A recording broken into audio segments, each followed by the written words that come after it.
لا شريك له وأشهد أن سيدنا ونبينا وشفيعنا وحبيب ربنا وطبيبنا وطبيب قلوبنا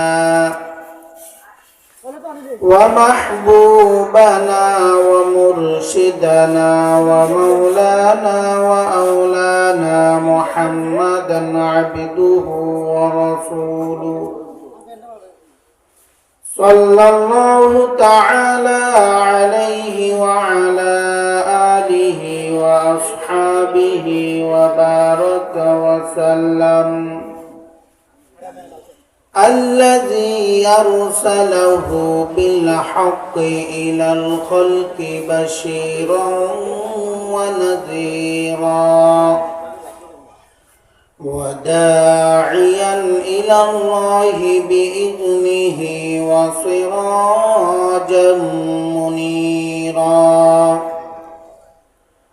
أما بعد فقد قال الله تبارك وتعالى في كلام المجيد وفرقان الحميد أعوذ بالله من الشيطان الرجيم بسم الله الرحمن الرحيم قل للمؤمنين يغضوا من أبصارهم ويحفظوا فروجهم ذلك أزكى لهم إن الله خبير بما يصنعون وقال صاحب القرآن صلى الله عليه وسلم زنا العين النظر أو كما قال النبي عليه الصلاة والسلام اللهم صل على محمد وعلى آل محمد كما صليت على إبراهيم وعلى آل إبراهيم إنك حميد مجيد اللهم بارك على محمد وعلى آل محمد كما باركت على إبراهيم وعلى آل إبراهيم إنك حميد مجيد بلغ العلا بكماله كشف الدجى بجماله حسنت جميع خصاله صلوا عليه وآله الحمد لله 2 নং উত্তর চরবংশী 7 নং ওয়ার্ড যুব সমাজ ও এলাকাবাসীর উদ্যোগে আয়োজিত আজকের এই মোবারক মজলিসের সম্মানিত সভাপতি মঞ্চে উপবিষ্ট হযরত উলামায়ে কেরাম, সামনে উপবিষ্ট আমার দিনদার ইমানদার মুমিন মুসলমান ভাইরা, বৃদ্ধ বাবারা, যুবক ভাইরা, পর্দার অন্তরালে আমার পর্দানশীন জাকেরা শাকেরা সালেহা আমার মা বোনেরা, আল্লাহ রাব্বুল আলামিনের শুকরিয়া জ্ঞাপন করি যিনি আমাদেরকে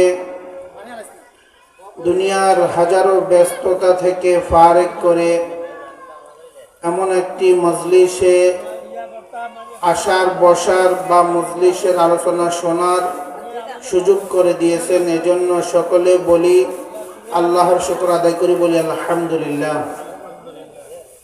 লক্ষ কোটি দুরূদ ও সালাম প্রেরণ করি মানবতার কান্ডারি সাইয়্যিদুল মুরসালিন খাতামুন নবিয়্যিন হযরত মুহাম্মদুর রাসূলুল্লাহ সাল্লাল্লাহু আলাইহি ওয়াসাল্লামের উপর, সকল সাহাবাই কেরাম, তাবিঈন, তাবে তাবিঈন, আইম্মায়ে মুজতাহিদিন, শহীদিন, সালেহিন, সিদ্দিকিন সহ যত মুমিন মুসলমান নরনারী অন্ধকার পরবাসী হয়েছেন প্রত্যেকের রূহের মাগফিরাত কামনা করি। সম্মানিত উপস্থিতি, মাহফিল কর্তৃপক্ষের পক্ষ থেকে আমাকে বিষয়বস্তু দেওয়া হয়েছিল পর্দা নিয়ে আলোচনা করতে। এরই ধারাবাহিকতায় আমি আপনাদের সামনে পবিত্র কোরআনে হাকিম থেকে সূরাতুন নূর নামক সূরার থেকে 30 নম্বর আয়াতে কারিমা তিলাওয়াত করেছি।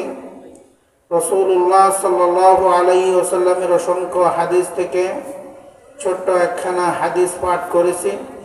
আল্লাহ তাআলা যদি তৌফিক দান করেন, আপনাদের নেক দোয়া যদি সাথে থাকে, ইনশাআল্লাহ এর আলোকে অল্প সময়ের ভিতরে 2-4টি কথা বলার চেষ্টা করব ইনশাআল্লাহ। যা কিছু আলোচনা হবে আল্লাহ তাআলা যেন বক্তা এবং শ্রোতা সকলকে পরিপূর্ণভাবে আমল করার তৌফিক দান করে, বলুন আমিন। সম্মানিত উপস্থিতি, আমি ভূমিকা ছাড়াই চলে যাচ্ছি। আমরা জানি 5 ওয়াক্ত নামাজ আমাদের উপরে ফরজ, রমজান মাসের রোজা আমাদের উপরে ফরজ। যারা সম্পদশালী তাদের উপরে বছরে একবার যাকাত ফরজ হয়, বা কারো উপরে জীবনে একবার হজ ফরজ হয়। কিন্তু এর বাহিরে আমাদের কাছে আল্লাহর পক্ষ থেকে মনে হয় যেন আর কোনো ফরজ বিধিবিধান নাই, এরকম আমরা আমাদের আচরণগতভাবে আমরা অনেকটা বুঝাই।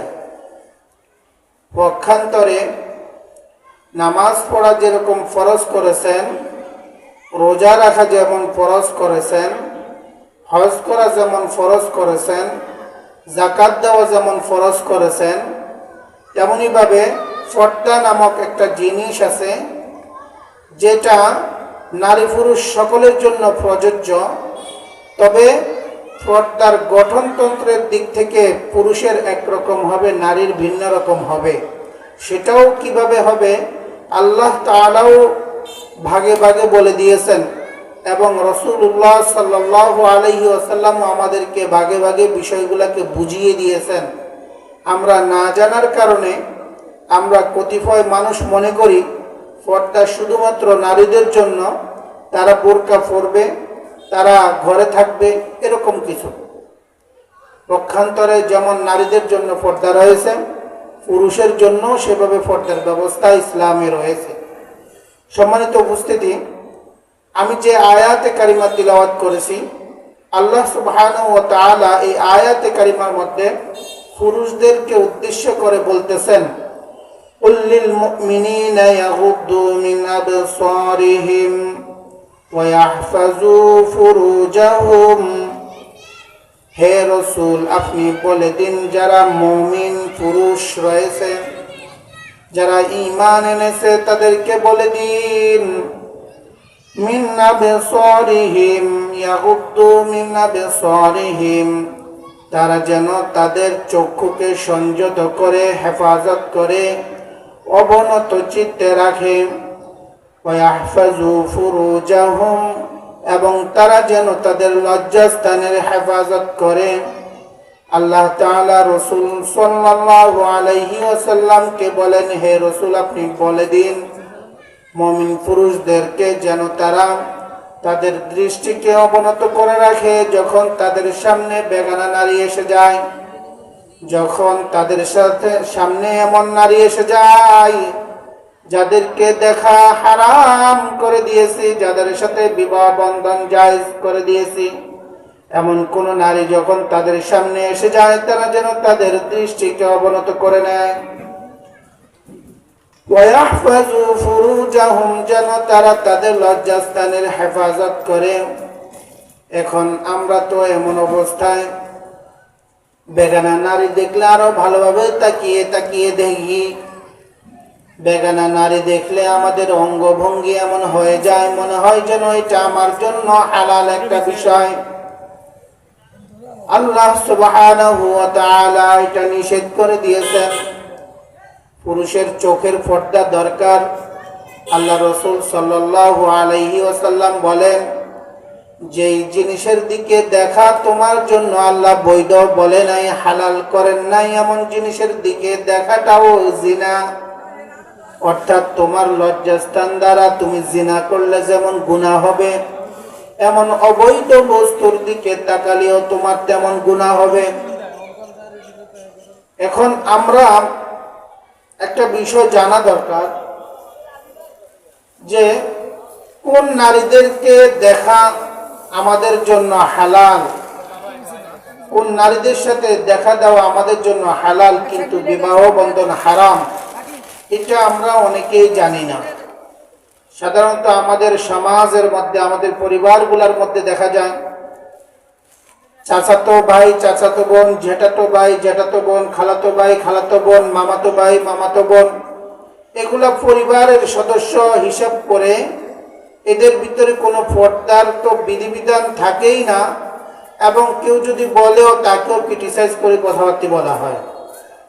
অথচ আল্লাহ সুবহানাহু ওয়া তাআলা সূরা নিসার 23 নম্বর আয়াতের মধ্যে স্পষ্ট ভাষায় বলে দিয়েছেন, একজন পুরুষের জন্য 14 জন নারী ব্যতীত অন্য সকল নারীদের সাথে দেখা দেওয়া হারাম, বিবাহ বন্ধন জায়েজ।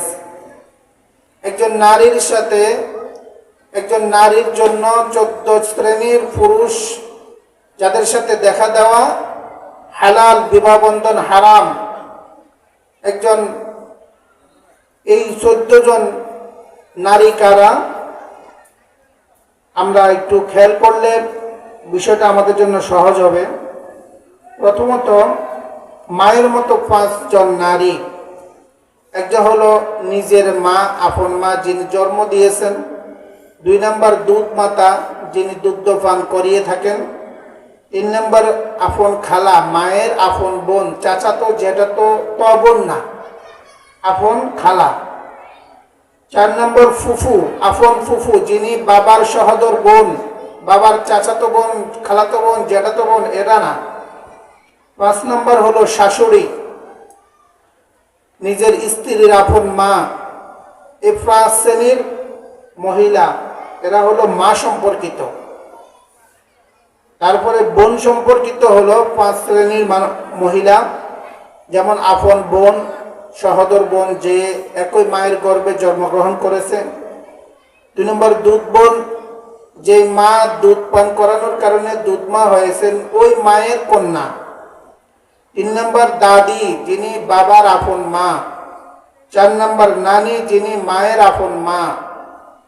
5 নম্বর হলো নাতনি, সেটা নিজের ছেলের ঘরে হোক বা মেয়ের ঘরে হোক, নাতনি। তারপরে মেয়ের মতো 4 জন নারী, নিজের আপন মেয়ে, ভাইয়ের মেয়ে, বোনের মেয়ে এবং পুত্রবধূ। এই 14 শ্রেণীর নারীদের সাথে একজন পুরুষ দেখা দেওয়া জায়েজ, কিন্তু বিবাহ বন্ধন কি হারাম। অনুরূপভাবে একজন নারীর জন্য 14 জন পুরুষ যাদের সাথে কি দেখা দেওয়া বৈধ, কিন্তু বিবাহ বন্ধন হারাম। তারা কারা? বাবার মতো 5 জন পুরুষ। একটা হলো নিজের আপন পিতা, যিনি জন্ম দিয়েছেন। দুধ পিতা, যিনি দুধ মায়ের স্বামী। আপন চাচা, বাবার আপন ছোট ভাই বা বড় ভাই। আপন মামা, মায়ের আপন বড় ভাই, ছোট ভাই। তারপরে নিজের স্বামীর পিতা, স্বামীর পিতা, শ্বশুর। তারপর ভাইয়ের মতো 5 জন পুরুষ, যেমন আপন ভাই, দুধ ভাই, দাদা ভাই, নানা ভাই, আপন নাতি, ছেলের হোক বা মেয়ের হোক। ছেলের মতো 4 জন পুরুষ, যেমন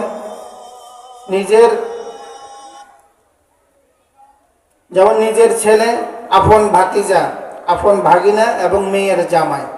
এই 14 জন পুরুষ ব্যতীত অন্য সকল পুরুষের সাথে দেখা দেওয়া হারাম, বিবাহ বন্ধন কি জায়েজ।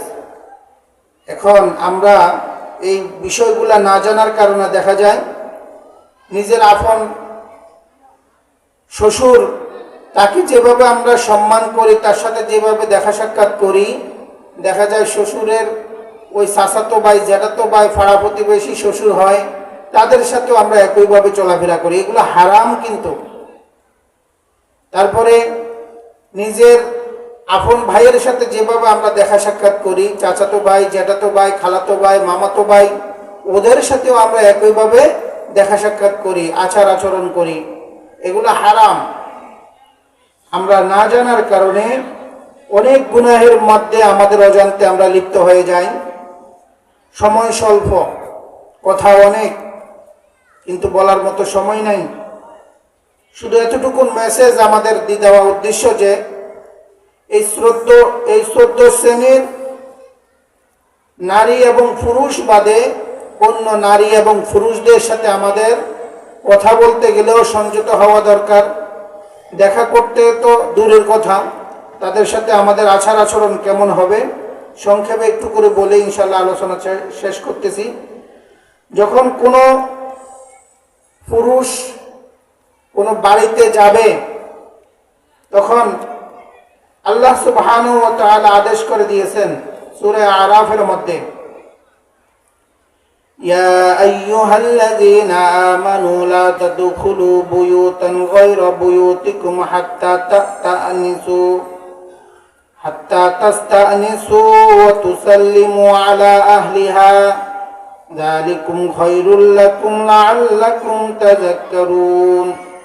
সূরা নূরের 27 নম্বর আয়াত। আল্লাহ তাআলা বলেন, যখন কোনো পুরুষ কোনো বাড়িতে প্রবেশ করে, তখন সে যেন প্রবেশ করার আগে ওই বাড়ির অভ্যন্তরে বা কোনো রুমে, নিজের ঘরে হলেও, যেমন আপনার ঘরে এক রুমে ছেলে থাকে, ছেলের বউ নিয়া, এক রুমে মেয়ে থাকে জামাই নিয়া, বা আপনার ছেলে মেয়েরা থাকে, এমন রুমেও যদি আপনাকে প্রবেশ করতে হয়, বাহির থেকে আগে সালাম দিতে হবে। বাহির থেকে আগে কি দিতে হবে? সালাম দিতে হবে। সালাম দেওয়ার পরে তারপরে যখন তারা সালামের জবাব দিবে, আপনাকে আসার অনুমতি দিবে, তারপরে আপনি আসতে পারবেন। এর আগে রুমে ঢুকার বা কারো বাড়িতে প্রবেশ করার অনুমতি কি নাই। এজন্য আমরা যখন কারো বাড়িতে ঢুকব, আগে সালাম দেব। বাড়ির ভিতর থেকে যদি অনুমতি আসে, আমাদেরকে সালামের জবাব দেয়, আমাদেরকে স্বাগত জানায়, তাহলে ভিতরে প্রবেশ করব, নতুবা প্রবেশ করার কি নাই, কোনো সুযোগ নাই। এখন আমাদের সমাজ ব্যবস্থা তো এমন হয়ে গিয়েছে যে ভাবি আসেননি, সালাম কালাম নাই, ভাবি আসেননি, আরে ভাবি আমার লোকের তো দরকার। আল্লাহ তাআলা আমাদেরকে হেফাজত করুন, বলুন আমিন। সম্মানিত উপস্থিতি, আরেকটা বিষয় হলো,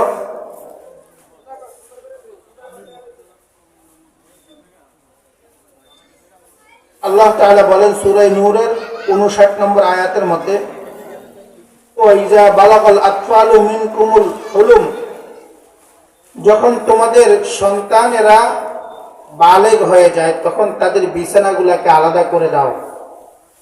তাদের বিছানাগুলোকে আলাদা করে দাও। বালেগ যখন হয়ে যায়, এখন আমাদের সমাজ ব্যবস্থা এমন হয়ে গিয়েছে, বালেগ কারে কয় সেটাও আমরা বুঝি না। বালেগ কারে কয় সেটাও আমরা বুঝি না। সম্মানিত উপস্থিতি, সময় শেষ, মাগরিবের সময় আজান হয়ে যাবে। যতটুকু আলোচনা হয়েছে, আল্লাহ তাআলা আমাদের সকলকে পরিপূর্ণভাবে